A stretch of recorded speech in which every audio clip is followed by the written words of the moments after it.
बांकीपुर और दतिया के नतीजों के बाद एक दिलचस्प सियासी तस्वीर उभरती दिख रही है, जिसके केंद्र में है अखिलेश यादव। क्योंकि जहां सत्तासीन बीजेपी को हार का सामना करना पड़ा, तो इसमें चर्चा शुरू हो गई यूपी और समाजवादी पार्टी की कि क्या अखिलेश यादव खुद को सिर्फ यूपी तक सीमित नेता नहीं, बल्कि राष्ट्रीय विपक्ष के अहम चेहरे के तौर पर स्थापित कर चुके हैं। क्या ये नतीजे सपा का हौसला बढ़ाने वाले हैं? दरअसल नतीजों के बाद अखिलेश यादव ने दिल खोलकर बधाई दी और बीजेपी को घेरा भी। भले इन चुनाव में अखिलेश यादव खुद डायरेक्ट नहीं उतरे थे, लेकिन अप्रत्यक्ष रूप से अखिलेश यादव बहुत अहम रहे। इसका अंदाजा इसी बात से लगाया जा सकता है कि मध्य प्रदेश की दतिया सीट जीतने के बाद कांग्रेस प्रदेश अध्यक्ष जीतू पटवारी इसका श्रेय अखिलेश यादव को देते हैं। उनका वो बयान अब जमकर सपा समर्थक शेयर कर रहे हैं। इस बयान के बाद कई चर्चाएं भी तेज हो गई हैं और 2023 के एमपी चुनाव का जिक्र भी फिर यादों में आ गया है। कोई इसे विपक्षी एकता से जोड़ने लगा, कोई कांग्रेस और सपा के रिश्तों को तोलने लग गया, कोई अखिलेश यादव को बड़ा दिल वाला कहने लगा। पहले सुनिए जीतू पटवारी ने इस जीत के बाद क्या कहा।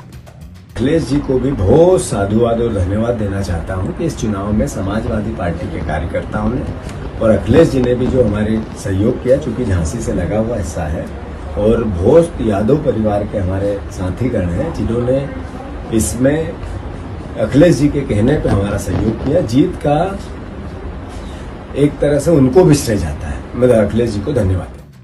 आपको बता दें कि वोटिंग से पहले भी जीतू पटवारी ने अखिलेश यादव को लेकर एक बड़ा बयान दिया था कि अखिलेश यादव ने खुद फोन कर उनको मदद की बात कही। इस पर जीतू पटवारी कहते हैं कि उन्होंने कहा कि अखिलेश यादव यहाँ पर अपना दौरा कर ले, चुनावी प्रचार में आ जाएं।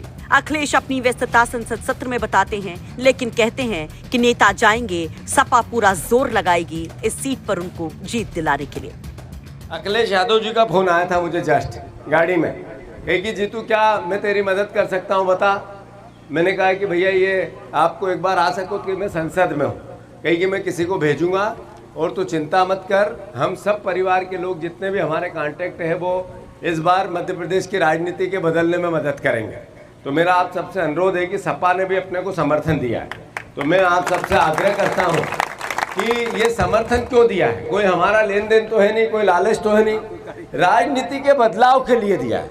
उन्होंने इस भ्रष्टाचार को, इस अकूट करप्शन को, इस भाईचारे को समाप्त करने वाली भाषा को, रणनीति को फेल करने के लिए आदरणीय अखिलेश जी ने हमें समर्थन दिया। तो मैं आप सबसे आग्रह करता हूं, इस बार जात पे न पात पे मोहर लगेगी।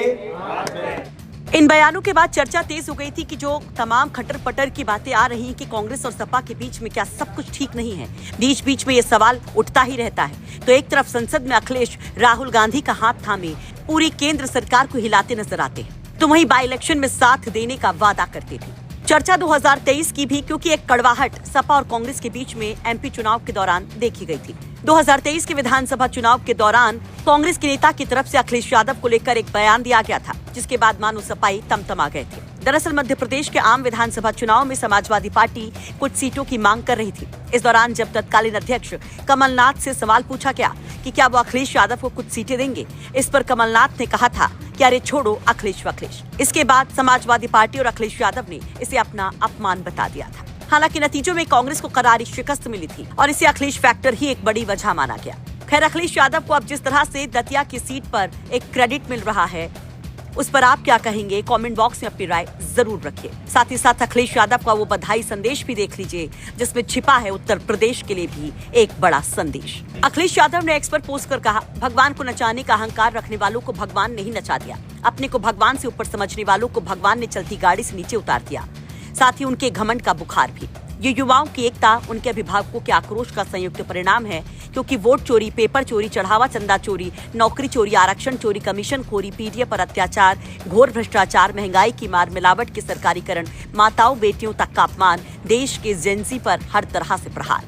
भाजपा ने इन तरीकों से जनता के विश्वास और आस्था तक को ठगा है।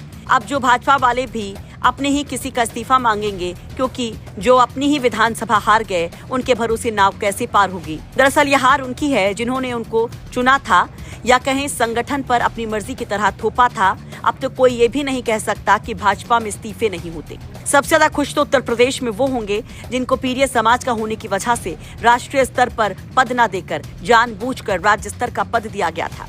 आज तो वो भी मुस्कुराकर पूछ रहे होंगे 5 बड़ा या 7। वैसे जनता ये भी कह रही है कि जब राष्ट्रीय अध्यक्ष विधानसभा नहीं जिता पाए तो राज्य अध्यक्ष तो विधानसभा लड़वा भी नहीं पाएंगे। दरअसल ये कटाक्ष था पंकज चौधरी को लेकर। पंकज चौधरी को जब बीजेपी प्रदेश अध्यक्ष बनाया गया था, वहीं नितिन नवीन को बीजेपी का राष्ट्रीय अध्यक्ष, तो उस पर 5 और 7 वाला बयान देकर अखिलेश यादव ने एक बड़ा तंज कसा था और यहाँ पर फिर से वो उसी को दोहराते हुए मानो नजर आते हैं। अखिलेश आगे कहते हैं डबल इंजन की डबल हार है। आपको बता दें कि दतिया विधानसभा उपचुनाव में कांग्रेस के उम्मीदवार घनश्याम सिंह ने बीजेपी प्रत्याशी आशुतोष तिवारी को करीब 6000 वोटों से हराया। वहीं बिहार में बांकीपुर विधानसभा सीट पर उपचुनाव में 30 सालों का रिकॉर्ड टूटा और जन स्वराज पार्टी के संस्थापक और प्रत्याशी प्रशांत किशोर ने यहाँ पर बड़ी जीत दर्ज की। मार्जिन करीब 19,000 वोटों का रहा।